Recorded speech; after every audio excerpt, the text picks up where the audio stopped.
उत्सन्नकुलधर्माणाम् मनुष्याणाम् जनार्दन नरके नियतम् वासो भवतीत्यनुशोषुम।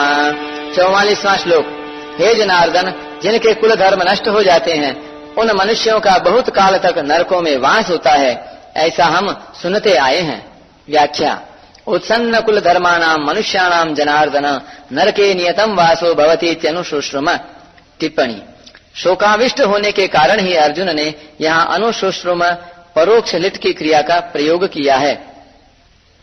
भगवान ने मनुष्य को विवेक दिया है, नया कर्म करने का अधिकार दिया है, अतः यह कर्म करने में अथवा न करने में, अच्छा करने में अथवा मंदा करने में स्वतंत्र है।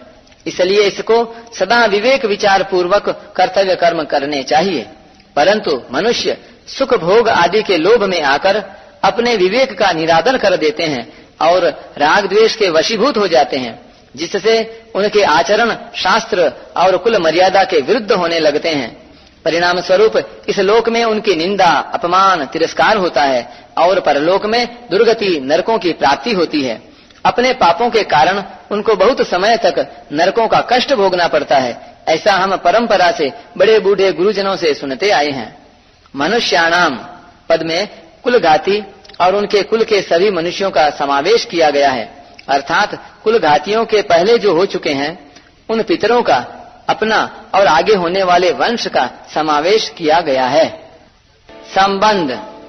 युद्ध से होने वाली अनर्थ परंपरा के वर्णन का खुद अर्जुन पर क्या असर पड़ा, इसको आगे के 45वें श्लोक में बताते हैं। अहो बत महत् पापम् कर्तुम् व्यवसिता वयम् यद्राज्य सुख लोभेन हन्तुम् स्वजनमुद्यतः। यह बड़े आश्चर्य और खेद की बात है कि हम लोग बड़ा भारी पाप करने का निश्चय कर बैठे हैं, जो कि राज्य और सुख के लोभ से अपने स्वजनों को मारने के लिए तैयार हो गए हैं। व्याख्या। अहो बत महत् पापम कर्तुम व्यवसिता वयम यद राज्य सुख लोभेन हन्तुम स्वजनम उद्यतः। ये दुर्योधन आदि दुष्ट हैं, इनके धर्म पर दृष्टि नहीं है, इन पर लोभ सवार हो गया है, इसलिए ये युद्ध के लिए तैयार हो जाएं तो कोई आश्चर्य की बात नहीं है।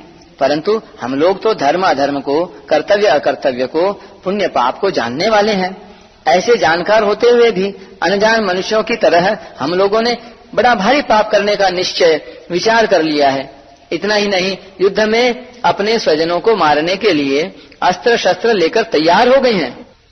यह हम लोगों के लिए बड़े भारी आश्चर्य की और खेद की, दुख की बात है, अर्थात सर्वथा अनुचित बात है। हमारी जो जानकारी है, हमने जो शास्त्रों से सुना है, गुरुजनों से शिक्षा पाई है, अपने जीवन को सुधारने का विचार किया है, उन सबका अनादर करके आज हमने युद्ध रूपी पाप करने के लिए विचार कर लिया है। यह बड़ा भारी पाप है, महत् पापम। नारायण नारायण नारायण नारायण।